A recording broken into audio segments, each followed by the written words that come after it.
Welcome, soul travelers. I'm Janae of Living Truth, and this is a sacred place for stories about death, healing, spirit, transformation, and truth. So settle in, open your heart, and let's walk this path together. Hello, and welcome, my soul travelers. Welcome to Death Stories Living Truth. This is Janae of Living Truth, and this this story is brought to you from the 1090 podcast. This one's Mother's Grief, Losing Juwan and Building a HP Foundation.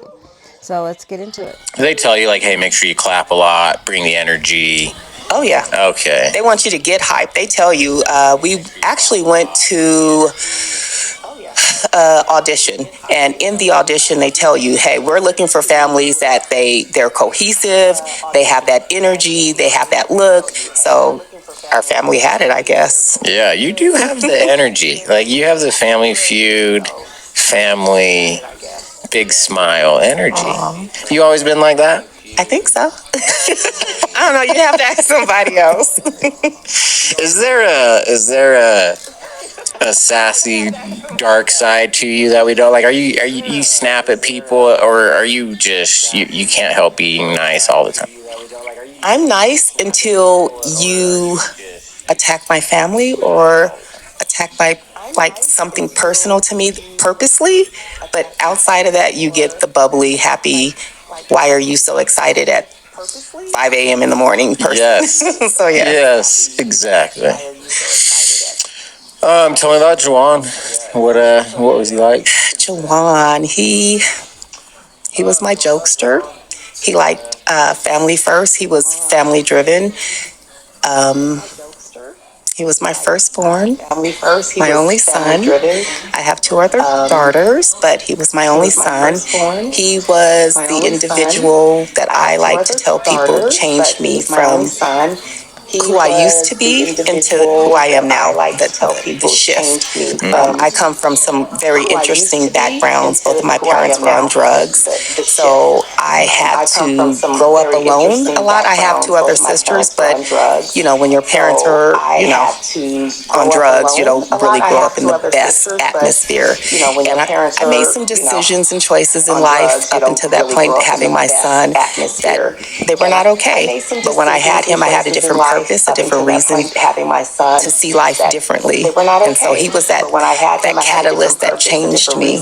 And so to lose him changed me as well. That catalyst that changed me. And so to lose him. How do you become such a family-oriented mom, coming from parents that you had? I wanted to be different. I wanted to give my kids something my parents didn't give me. I wanted to be different. That is to give my kids the foundation of it. My parents didn't give me. How do you think losing Juwan changed you again the second time? The foundation of it. How do you think losing Juwan changed you again the second time? That life is precious. We have to definitely take every moment that we spend with our loved ones, making memories and loving it, whether it's good or bad.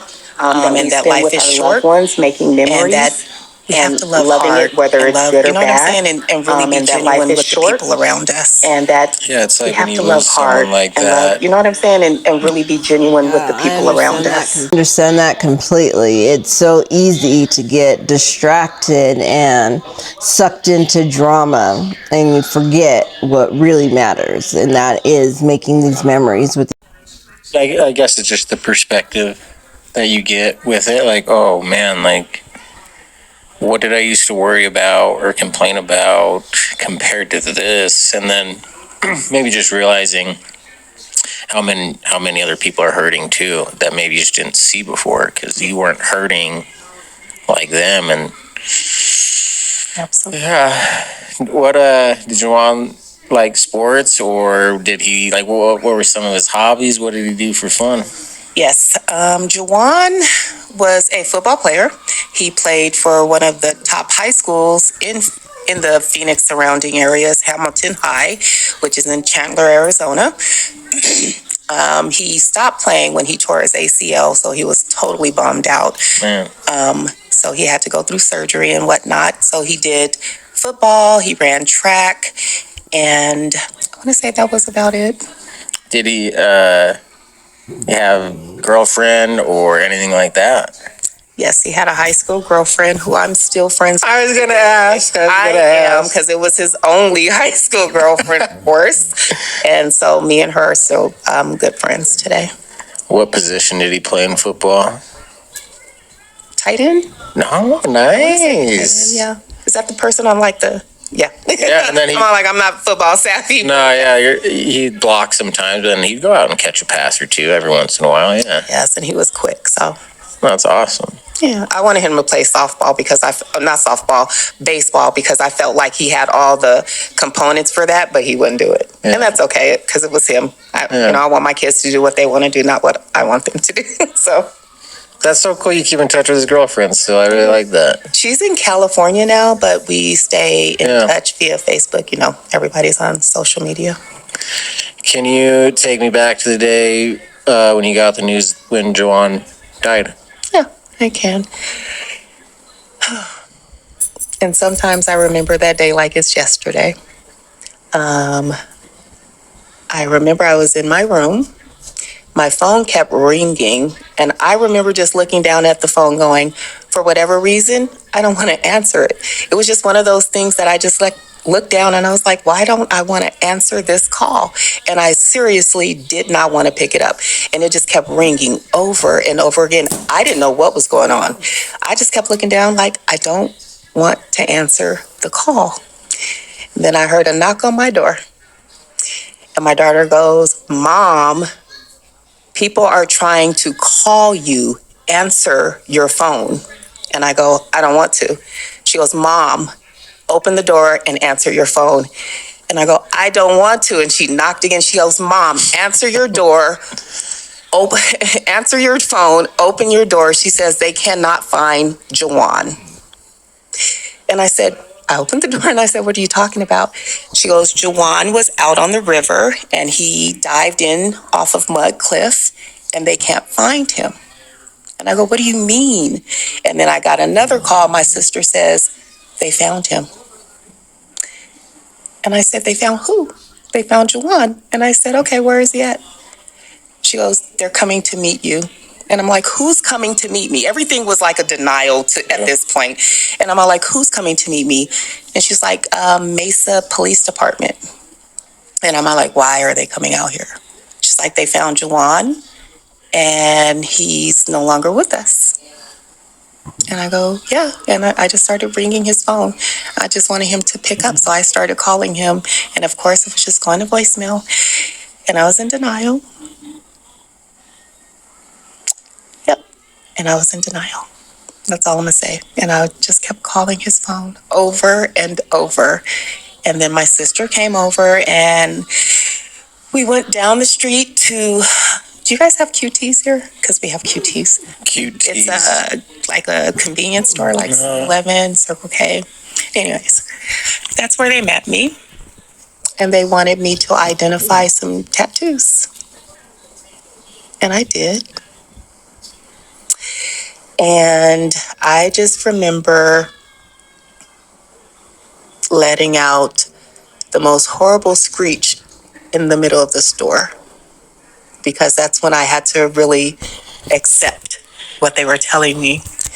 And the most ironic part about it is I remember the tattoos that they showed me because me and him sort of kind of had a disagreement about it. He wanted them before he was 18 and I kept telling him, you can't get any tattoos until you're old enough to be out of my house. And he was like, no, Mom, why can't I get tattoos? And he got a lion and a lamb. And I remember he came home and showed me. And those were the tattoos that I had to identify.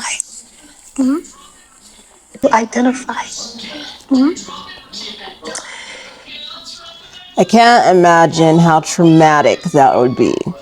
These are the tattoos that you're using to identify your son's body. Oh, I couldn't imagine that. That is the day I lost my son. And my life changed forever. Forever. Do you still feel like you're in denial? Yes. Oh, wow.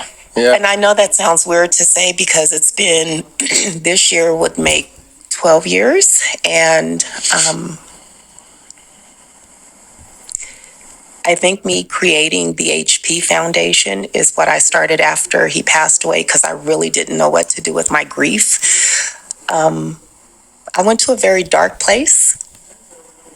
And if I did not distract myself from that dark place, I probably wouldn't be sitting here today, to be honest. That dark place took me down a road of suicidal thoughts. And I don't speak of this much, but I actually almost tried to take my life once behind this. And then I had to realize that I had to be here for my daughters. And I know that's why I'm still here and why I have a purpose. And I don't talk about that much at all. Yeah, your body's moving and your body's moving and crying. That's hard. It's hard, but I'm really, really grateful that she's being super honest right now about those feelings and those thoughts, because that's going to help somebody else who is having those feelings and those thoughts.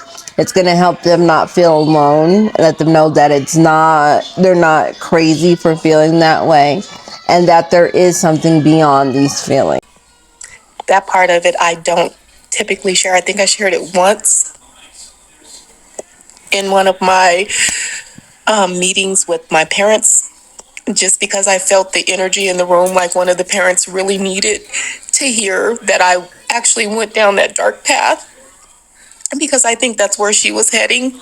And I was really prompted by God to share that with them on that day. And that was actually the first time I ever spoke about it publicly. Nobody knew. Nobody knew. They all thought it was a accident that happened, but it was actually me running into a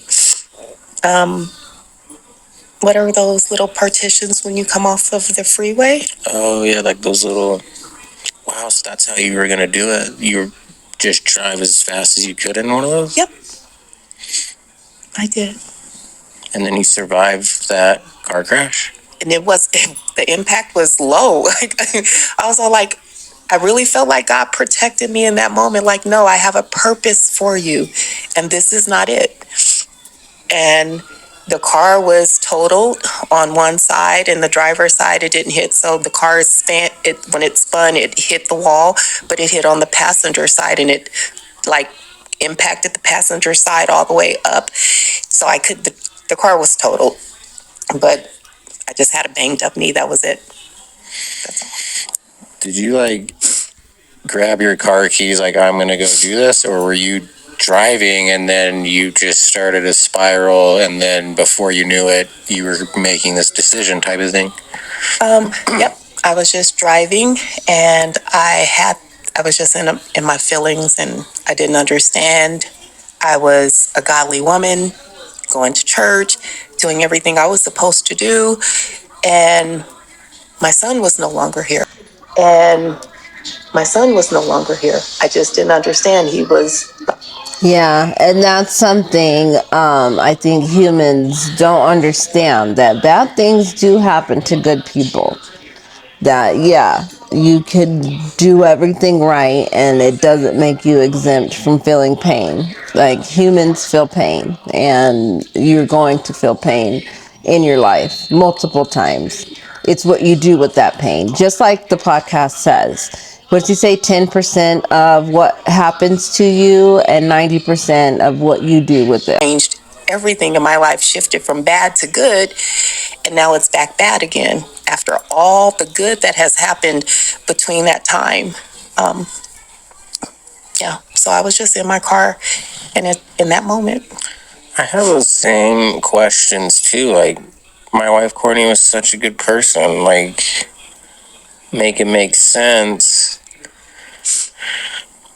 How do you handle those thoughts? Because for me, it's still I still struggle with that. Like, what's the point of being a good person and going on and living this life if they can just be taken like that for no reason and other people get to survive thing?